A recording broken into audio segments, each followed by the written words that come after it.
Hello and welcome to all friends. स्वागत है आपका आज के करंट अफेयर्स एमसीक्यू डिस्कशन में। तो चलिए स्टार्ट करते हैं आज का discussion.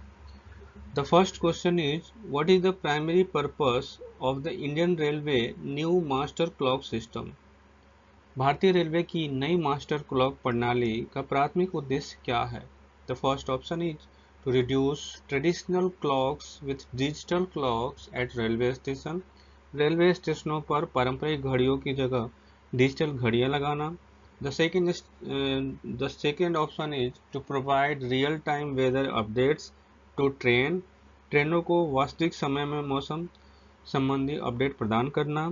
The third option is to synchronize time across the entire railway network. The third option is to synchronize time across the entire railway network. पूरे रेलवे नेटवर्क में समय को सिंक्रोनाइज करना। The fourth option is to track the speed of train in real time. वास्तविक समय में ट्रेनों की गति को ट्रैक करना। तो answer the right answer is 3, यानी कि पूरे रेलवे नेटवर्क में समय को सिंक्रोनाइज करना। The discussion is the first time Indian railway is set to develop a master clock system to synchronize time across the entire network, addressing issue with the current manual time keeping method।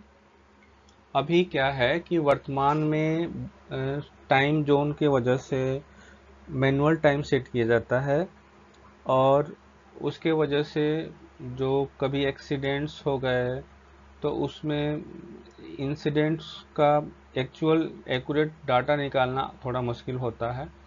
इसकी वजह से एक master clock system को develop किया जा रहा है, जो कि ये भारत की रेलवे में पहली बार लाया जा रहा है।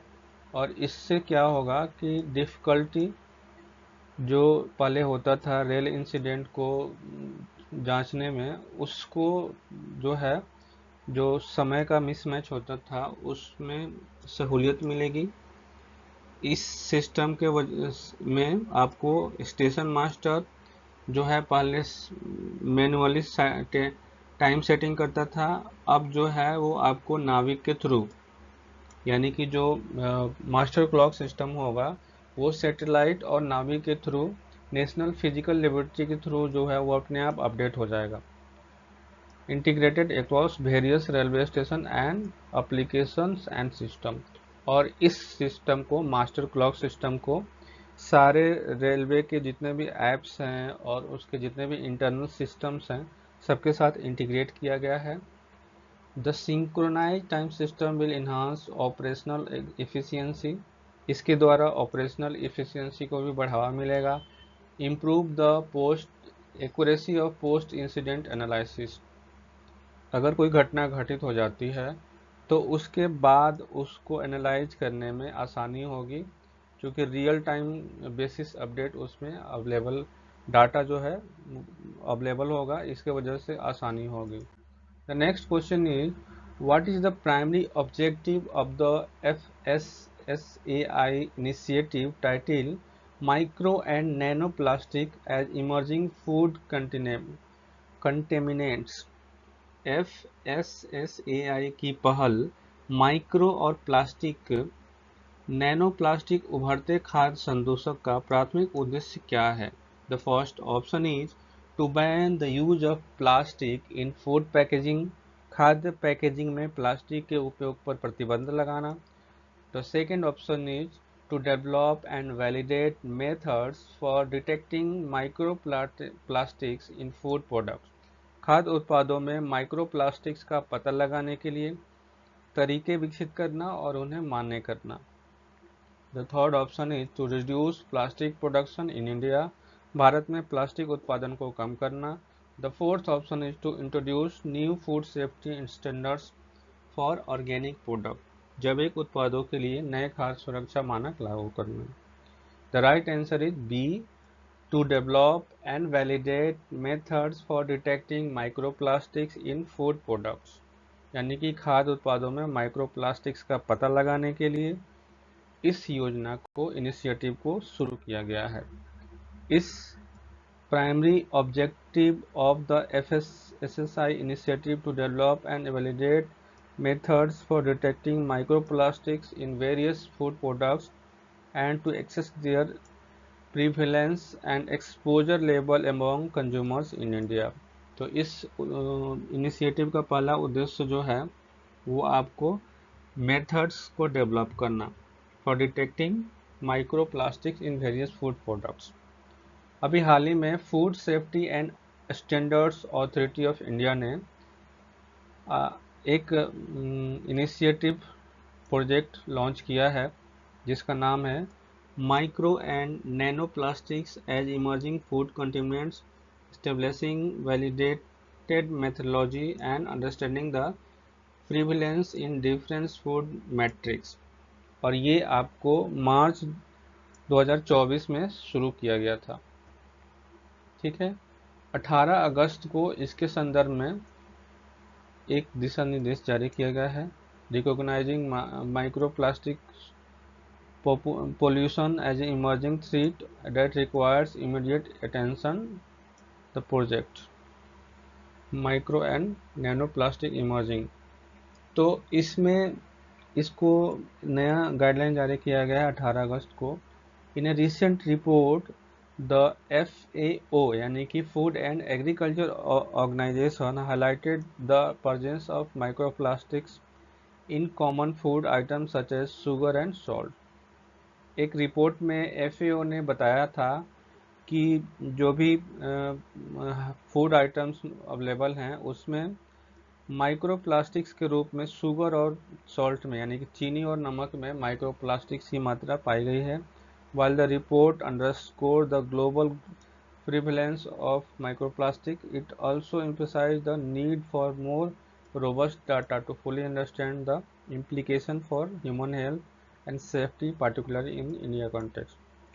और इसको भारतीय संदर्भ में कहा गया था कि भारत में जो डाटा रोबस्ट सिस्टम कोई नहीं है जिसकी वजह से ये और उसको अच्छे से जाना जा सके कि इसमें और किन किन फूड आइटम्स में जो है वो प्लास्टिक्स की मौजूदगी है। तो ये रिपोर्ट जो है FAO food and agriculture organization ने हाईलाइट किया था। ठीक है, the next question is the Malabar tree top which is endemic to the eastern Ghat is listed under the which category on IUCN red list. Malabar tree ट्रॉड जो पश्चिमी घाटों में पाया जाता है IUCN रेड लिस्ट में किस श्रेणी में सूचीबद्ध है? The first option is vulnerable संवेदनशील, इंडेंजर्ड संकटग्रस्त, क्रिटिकली इंडेंजर्ड गंभीर रूप से संकटग्रस्त, नियर थ्रेटेन निकट संकटग्रस्त। द आंसर इज बी यानी कि इंडेंजर्ड संकटग्रस्त। Okay, Malabar tree top, a special endemic to India's Western Ghat, is listed endangered on IUCN Red List due to threats such as climate change, habitat fragmentation, pollution and disease। तो इनके वजह से इनके threat को challenge मिल रहा है और ये इंडेंजर श्रेणी में अभी शामिल है। ठीक है, the next question is Which of the following threats are identified as major concern for the survival of the Malabar tree toad? Malabar tree toad के अस्तित्व के लिए निम्नलिखित में से कौन से खतरे प्रमुख चिंता के रूप में पहचाने गए हैं?